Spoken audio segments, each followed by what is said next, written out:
Hello दोस्तों, नमस्कार। Welcome to GS point. मैं रत्नेश कुमार गिरी जीएस पॉइंट में आपका एक बार फिर से स्वागत करता हूं। जैसा कि दोस्तों आज का टॉपिक है धार्मिक आंदोलन।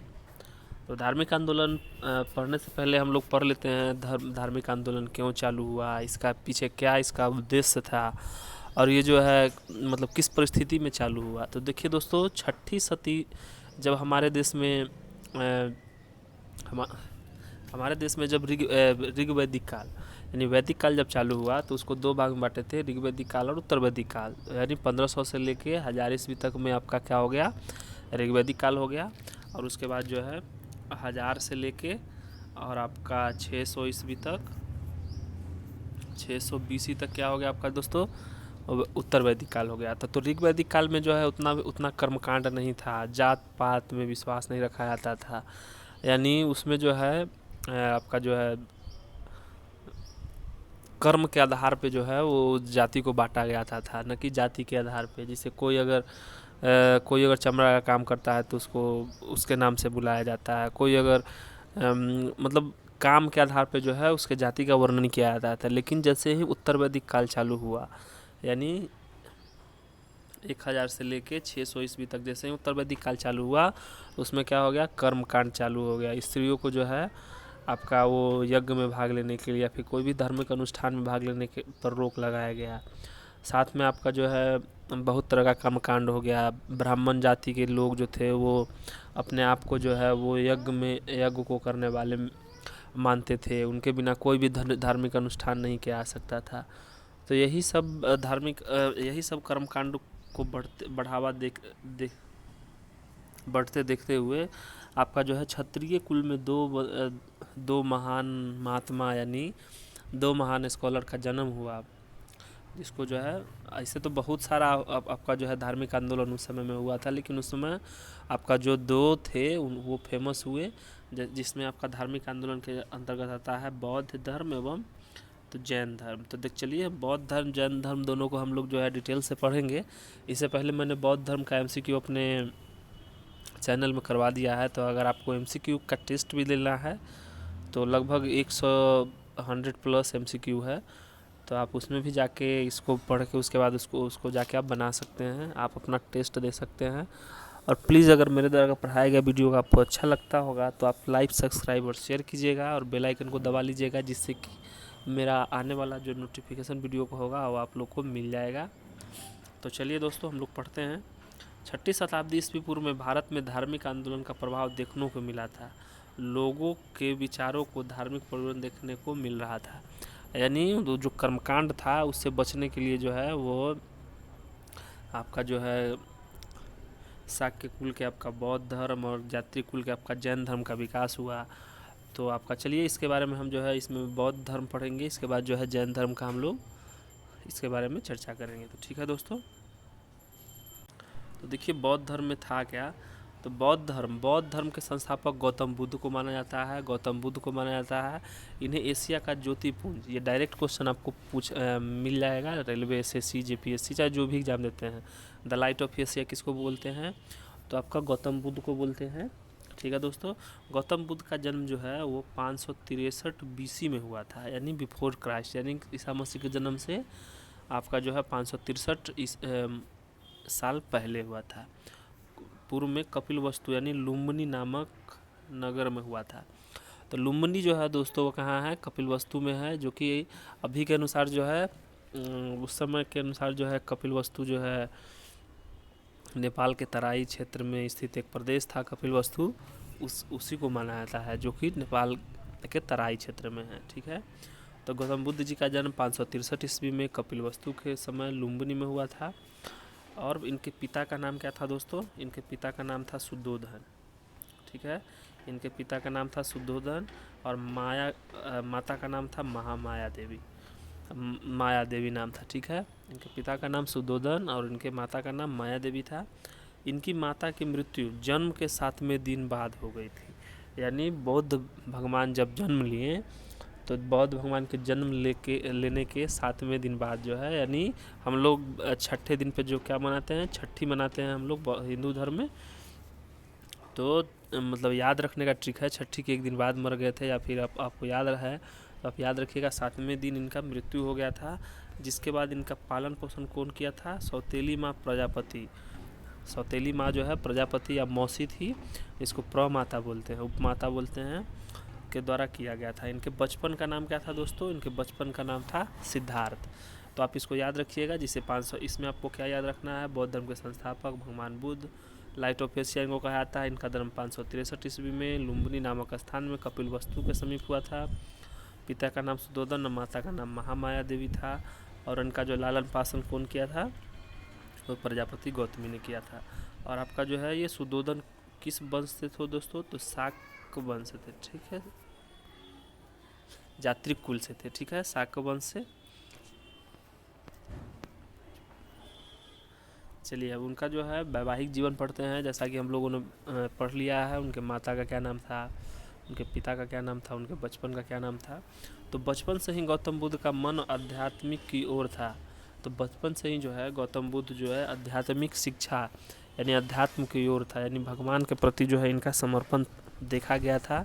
जिसके कारण जो है एक ऋषि को बुला के लाया गया था। प्राचीन समय में जितने भी आप जो है राजा महाराजा होते थे, वो जो है अपने पुत्र का जो कुंडली के अनुसार जो है भविष्य दिखवाते थे। तो भविष्य में ऐसा बोला गया था कि आपका बेटा जो है, यानी बौद्ध भगवान के बारे में आपका जो उसके बारे में उनके बारे में बोला गया था, जो ये जो है अध्यात्म के क्षेत्र में बहुत बड़े प्रख्यात पंडित बनेंगे, नहीं तो घर त्याग देंगे। जिसके कारण गौतम बुद्ध जो हैं, गौतम बुद्ध नाम कम पड़ा।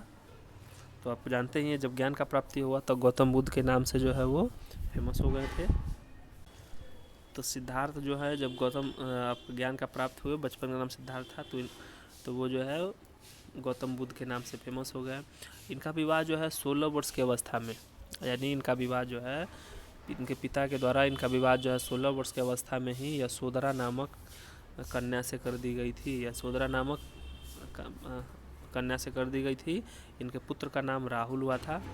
तो आपको ये भी याद रखना है, इनका विवाह 16 वर्ष में हो गया था। इनकी पत्नी का नाम यशोधरा था, पुत्र का नाम क्या था? राहुल था, ठीक है दोस्तों। उसके बाद सांसारिक समस्या से व्यथित होकर सिद्धार्थ ने 29 वर्ष की अवस्था में गृह त्याग दिया। तो देखिए दोस्तों, एक बार क्या हुआ ना, ये इन्होंने अपना जो है वो राज्य का सैर करने के लिए निकले। तो सैर करने के लिए निकले किसके साथ? उनका जो दोस्त था, उसके साथ सैर करने के लिए निकले। तो उनका लालन पालन सुद्धोधन यानी उनके पिताजी इस तरह से किए हुए थे कि उनको जो है ज़िंदगी में कभी भी दुख का अनुभव न हुआ। दुख क्या होता है उसका अनुभव नहीं हुआ। बूढ़ा कौन है, बीमार कौन है, मतलब कष्ट का अनुभव उनको नहीं हुआ। तो एक बार जब अपना राज्य के लिए निकले दौरा पे, तो उन्होंने पहले क्या देखा?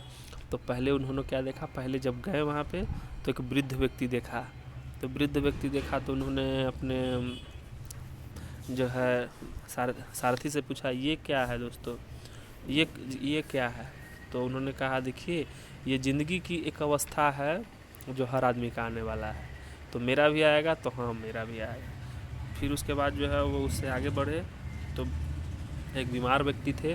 तो बोले, ये क्या है? ये बीमार व्यक्ति है। ज़िंदगी में जो है कभी ना कभी कोई ना कोई आदमी किसी भी तरीके से बीमार पड़ता ही पड़ता है, तो मुझे भी बीमार पड़ना पड़ेगा। तो हाँ, तो उसके बाद बूढ़ा व्यक्ति हुआ, बीमार व्यक्ति हुआ। उसके बाद फिर आगे बढ़े तो एक मृत व्यक्ति थे। तो बोले, ये क्या है? तो ये ज़िंदगी में क्या है? ये ज़िंदगी में जो है हर व्यक्ति का एक ना एक दिन मृत्यु होना है, यानी उसका जो है जो मरा है उसको मृत्यु होना ही होना। तो मेरा भी आएगा, तो हाँ मेरा भी आएगा, आपका भी आएगा, सबका आएगा। तो वो ज़िंदगी के इस अवस्था से व्यथित हो गए। फिर आगे बढ़े तो एक सन्यासी को देखे। तो और सन्यासी को देखते ही उनके मुखमंडल पर जो है वो सन्यासी थे उनको देखे तो मुखमंडल पर क्या था? प्रकाश था, दिव्यमान थे। बोले, ये क्या है? तो ये है सन्यासी, इसको जीवन से कोई लगाव नहीं है। मतलब इनको जो है पुत्र कहाँ है, प्रेम घृणा धन संपत्ति दौलत, इस सबसे कोई लगाव नहीं है। तो बोले, ठीक है, ये सही है। तो वही थे आपका जो है वो 4 आदमी को देखे थे कि पूछ भी देता है आपको क्रम में। तो चलिए हम लोग पढ़ते हैं तो जब सांसारिक समस्या से व्यथित होकर सिद्धार्थ ने क्या हुआ 29 वर्ष की आयु में, यानी 16 वर्ष की आयु में क्या हुआ दोस्तों, 16 वर्ष की आयु में आपका जो है शादी हुआ और लगभग आपका जो है 28 साल में लगभग 12 साल बाद उनका पुत्र का जन्म हुआ था और 29 वर्ष में जो है सांसारिक समस्या से व्यथित होकर उन्होंने घर त्याग दिया, जिसको क्या बौद्ध धर्म में महाभिनिष्क्रमण बोलते हैं। यानी घर त्याग को क्या बोलते हैं, महाभिनिष्क्रमण। और बौद्ध धर्म में गीता का प्रतीक क्या है, वो घोड़ा है। ठीक है, तो आप इसको भी याद रखिएगा। चलिए अब नेक्स्ट चलते हैं। ज्ञान की खोज में इधर उधर भटकते रहे, फिर अलार कलाम से मिले जिन्होंने पहले गुरु बने। तब गौतम बुद्ध जो है वो जब घर से निकले तो ज्ञान का प्राप्ति के लिए जो है इधर उधर भटकते रहे, फिर उसके बाद जो है अलार कलाम मिले जिन्होंने इनको अध्यात्म का शिक्षा दिया। यानी बुद्ध के पहले गुरु कौन हो गए, अलार कलाम जी। तो अलार कलाम जी क्या हो गए, उनके प्रथम गुरु हो गए, जिन्होंने उनको आपका जो है आत्मा का ज्ञान दिया। उसके बाद जो है फिर वो आगे बढ़े। तो गौतम बुद्ध ने देखा जो अब जो है ज्ञान प्राप्ति करना पड़ेगा, क्योंकि जो है उनको एक महान पुरुष की ओर जो है अग्रसर होना था। तो कठिन तपस्या करने के बाद लगभग 29 वर्ष में घर त्यागे थे। तो 29 वर्ष यानी 6 साल बाद, कठिन तपस्या करने के 6 साल बाद, यानी 29 वर्ष के बाद जो है वो लगभग 35 साल के जब हुए, तो वैशाख की पूर्णिमा के दिन निरंजना नदी, जिसको फल्गु बोलते हैं, जो गया में होकर जाती है, पीपल वृक्ष के नीचे सिद्धार्थ को ज्ञान प्राप्त हुआ। तो किस वृक्ष के नीचे हुआ था, पीपल वृक्ष के नीचे जो है वो उनको सिद्धार्थ को ज्ञान प्राप्ति हुआ। तो बचपन में उनका नाम क्या था, सिद्धार्थ। और जब जो है ज्ञान का प्राप्ति हुए तो गौतम बुद्ध के नाम से फेमस हो गए। तो आप इसको भी याद रखिएगा, आपका वैशाख की पूर्णिमा और निरंजना नदी और 35 वर्ष, ये सब कोड है आपको। तो वह ज्ञान प्राप्ति के बाद सिद्धार्थ जो है बुद्ध के नाम से जाने गए। उसके बाद क्या हुआ दोस्तों, ज्ञान प्राप्ति के बाद जो है बुद्ध के नाम से फेमस हो गए और बोध गया कहलाया। तो बोध गया कहलाया, जो कि बिहार में है, बोध गया डिस्ट्रिक्ट है, आप वहाँ पे जा सकते हैं। वहीं पे जो है आपका बौद्ध धर्म का सबसे बड़ा मंदिर भी है, जो रानी अहिल्याबाई बनवाई थी। तो ये सब तो है ही टॉपिक। तो चलिए हम लोग जो है शॉर्ट में पढ़ते हैं, जो एग्ज़ाम बेसिस से है। बुद्ध ने अपना प्रथम उपदेश सारनाथ में दिया था। दोस्तों याद रखिएगा, बुद्ध ने अपना पहला उपदेश कहाँ दिया था, सारनाथ में दिया था, जिसको धर्म चक्र परिवर्तन बोलते हैं। यानी घर त्याग को मैंने क्या बोला था, महाभिनिष्क्रमण। और उसके बाद जो है देखिए, बुद्ध ने प्रथम उपदेश सारनाथ में दिया था, जिसको धर्म चक्र परिवर्तन कहा गया है। और यह जो है उनका भाषा जो था पाली भाषा में था, जो धर्म चक्र परिवर्तन दिया, यानी धर्म का जो प्रसार किए थे सारनाथ में प्रथम, वो जो उनका धर्म का भाषा क्या था, वो पाली में था। दोस्तों आप कोड क्या याद कर सकते हैं, 35 वर्ष में आपका जो है क्या हुआ, इनको ज्ञान का प्राप्ति हुआ, निरंजना के नदी के तट पर हुआ, पीपल वृक्ष के नीचे हुआ सिद्धार्थ को। उसके बाद सिद्धार्थ जो है बुद्ध के नाम से जाने लगे। उसके बाद बोध गया, उसका नाम क्षेत्र पड़ा। प्रथम उपदेश सारनाथ में हुआ दोस्तों, याद रखिएगा, जिसको धर्म चक्र परिवर्तन कहते हैं और पाली भाषा में दिया गया। तो आप जो है कोड से भी आप याद कर सकते हैं।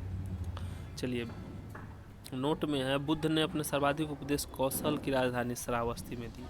ठीक है, कौशल की राजधानी श्रावस्ती में सबसे ज़्यादा उपदेश दिया था। और उसके बाद जो है सबसे पहले कहाँ उपदेश दिया था दोस्तों, तो सबसे पहले उपदेश जो है वो सारनाथ में। ठीक है दोस्तों, सारनाथ में उपदेश दिया था। तो आप याद रखिएगा, सारनाथ में प्रथम उपदेश, जिसको धर्म चक्र परिवर्तन कहा गया। और आपका जो है श्रावस्ती में जो है सबसे ज़्यादा उपदेश दिए थे। देख लीजिए, ये जो है वो उपदेश दे रहे हैं।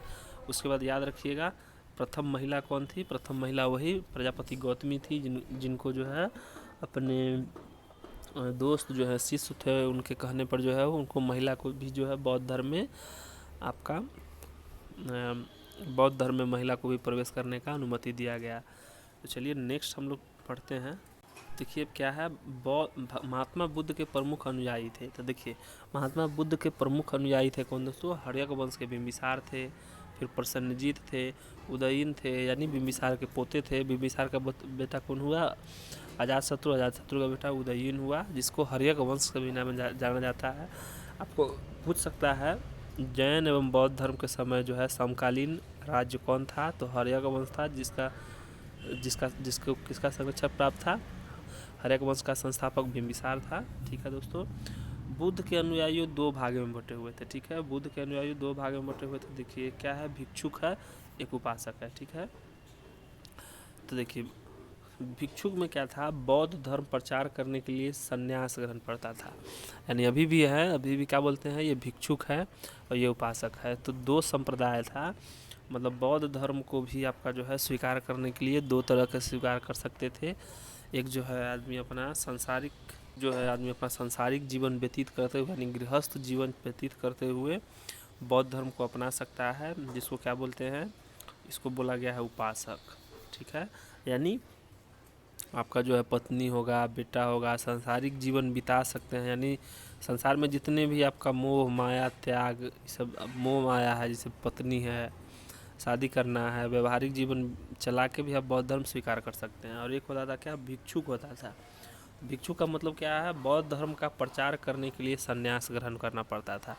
यानी आपको जो है संन्यास ग्रहण करने के बाद आपको घर परिवार से कोई लगाव नहीं होना चाहिए। उसके बाद जो है आपको संपत्ति से मोह नहीं होगा। मतलब आप जो है सन्यासी के भेष में बौद्ध धर्म का प्रसार कीजिएगा।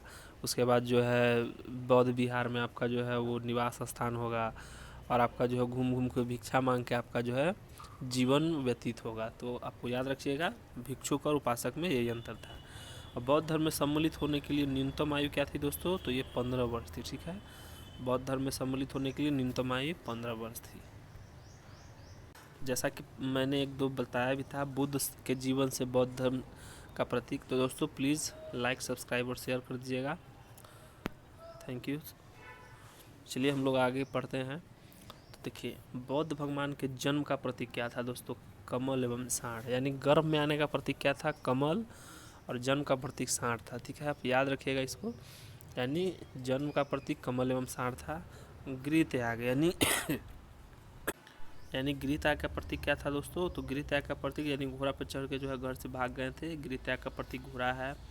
ज्ञान का प्रतीक क्या था, पीपल बोधि वृक्ष है, जिसमें आपका जो है ज्ञान, और ज्ञान दिए थे किसमें, आपका पाली भाषा में दिए थे। आप इसको याद रखिएगा, पाली भाषा में। जैन धर्म का जो था वो प्राकृत भाषा में था, ठीक है।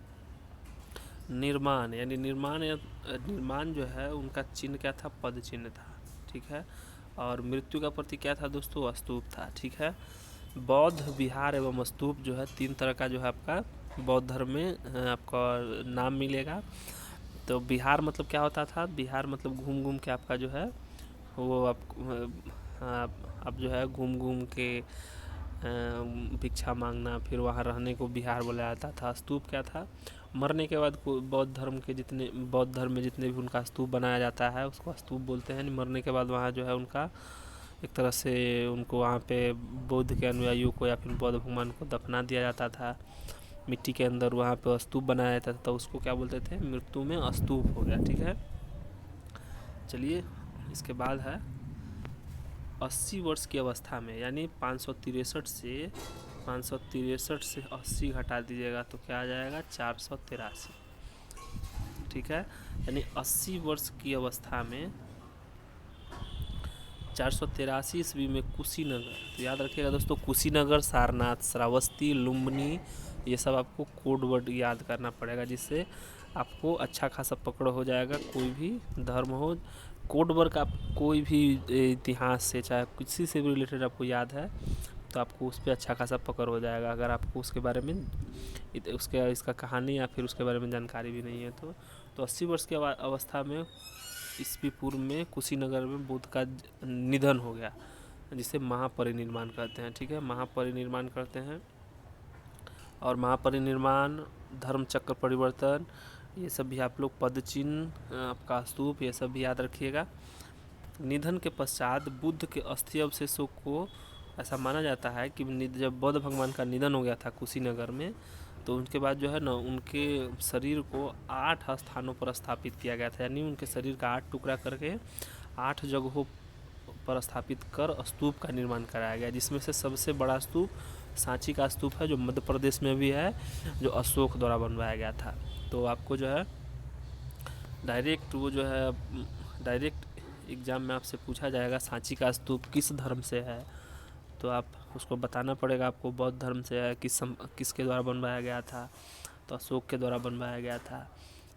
तो यही सब क्वेश्चन आपसे पूछा जाता है ऑल इंडिया लेवल का। जितने भी आप एग्ज़ाम कॉम्पिटिटिव का देते हैं, चाहे वो स्टेट पीसीएस हो, यूपीएससी हो, रेलवे हो, और एनटीपीसी जीडी, एसएससी जीडी, जितने भी हो, तो आप अगर एक बार पढ़ ले तो हो, कोई भी, हम ये नहीं कहते हैं कि आप मेरे ही वीडियो यूट्यूब चैनल से पढ़ो, लेकिन आपको कहीं ना कहीं से तो पढ़ना ही पड़ेगा।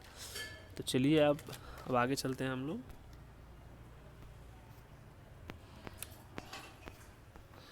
चलिए कुछ पॉइंट है, तो कुछ पॉइंट है जिसके अंतर्गत क्या था, सांची के स्तूप का निर्माण अशोक ने करवाया था, जैसा कि मैंने बताया था। बौद्ध धर्म में कुछ प्रमुख ग्रंथ है, त्रिपिटक, सूत पिटक, अभिधम पिटक और विनय पिटक। ये 3 पिटक है, बौद्ध धर्म से रिलेटेड है। बौद्ध धर्म अपनाने वाली प्रथम महिला बुद्ध की माता प्रजापति गौतमी थी। बौद्ध धर्म का सबसे पवित्र त्यौहार कौन था दोस्तों? तो वैसाखी पूर्णिमा है। तो वैसाखी पूर्णिमा जो है पवित्र त्यौहार इसलिए मनाया जाता है बौद्ध में, क्योंकि उनका जन्म, उसके बाद जो उनका ज्ञान प्राप्ति, उनका शादी विवाह और उनका बाद उनका महापरिनिर्वाण जितना भी था वो वैशाख पूर्णिमा के दिन हुआ था। इसलिए बौद्ध धर्म में जो है वैसाखी पूर्णिमा को जो है एक अलग महोत्सव के रूप में मनाया जाता है। तो एक मोटा मोटी जानकारी आपको बौद्ध धर्म के बारे में हो गया है, और कुछ जानकारी मैं आपको और देना चाहता हूँ। देखिए प्रथम बौद्ध संगीति कब हुआ था? तो देखिए 483, 383,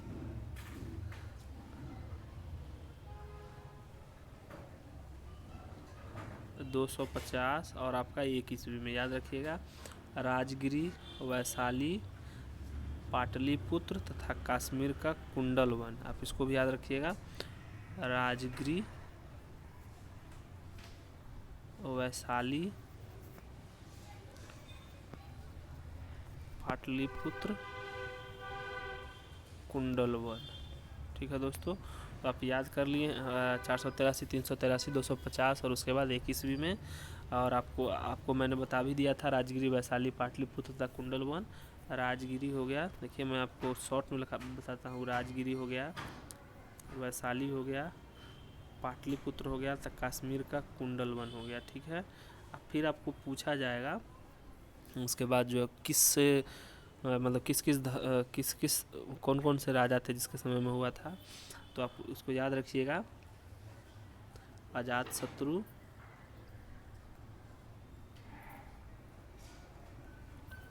कालाशोक, अशोक, अजातशत्रु, कालाशोक, अशोक तथा आपका जो है कश्मीर के आपका तो कनिष्क, उसके शासनकाल में हुआ था। ठीक है, उसके बाद आपसे पूछा जाएगा दोस्तों, उसके बाद आपसे पूछा जाता है कौन कौन थे उस संप्रदाय को जो है लीड करने वाले, मतलब मुख्यतः स्कॉलर कौन कौन थे। तो महाकश्यप,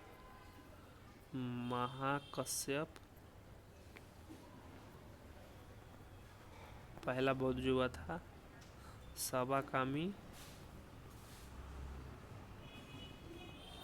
तीसरा में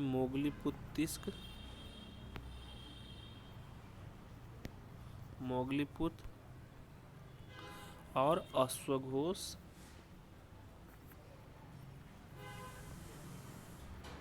या पार्श्व, आप इसको भी याद रखिएगा। तो इससे आपको पूछा जाता है। फिर उसके बाद जो है जब चौथा बौद्ध संगीति हुआ था, उसमें बौद्ध जो है 2 संप्रदाय में बट गया था, तो उसको भी याद रखिएगा। तो हीनयान और महायान जो है वो चौथी बौद्ध संगीति में जो है हीनयान और महायान। और ये महायान जो था दोस्तों, वो हीनयान जो है वो क्या मानता था, बौद्ध को मानता था जो ये महापुरुष है, लेकिन महायान जो है वो भगवान का दर्जा दे दिया गया था। और उसके बाद भारत में मूर्ति पूजा का जो है अवशेष, मूर्ति पूजा का जो साक्ष्य है वो आपको यहीं से मिलता है। ठीक है दोस्तों, तो चलिए दोस्तों, आज का टॉपिक था बौद्ध धर्म। और दोस्तों मैं इसके नीचे में आपको जो है इसका MCQ का जो मैंने पढ़ाया है उसका लिंक आपको दे दूँगा। आप उससे MCQ अगर आपने बौद्ध धर्म पढ़ लिया है तो उसको आप बना के देखिएगा जो कितना सही होता है। तो चलिए दोस्तों, नेक्स्ट वीडियो में मिलते हैं। Thank you for watching. जय हिंद, नमस्कार। प्लीज़ लाइक, सब्सक्राइब और शेयर कर दीजिएगा दोस्तों। जय हिंद।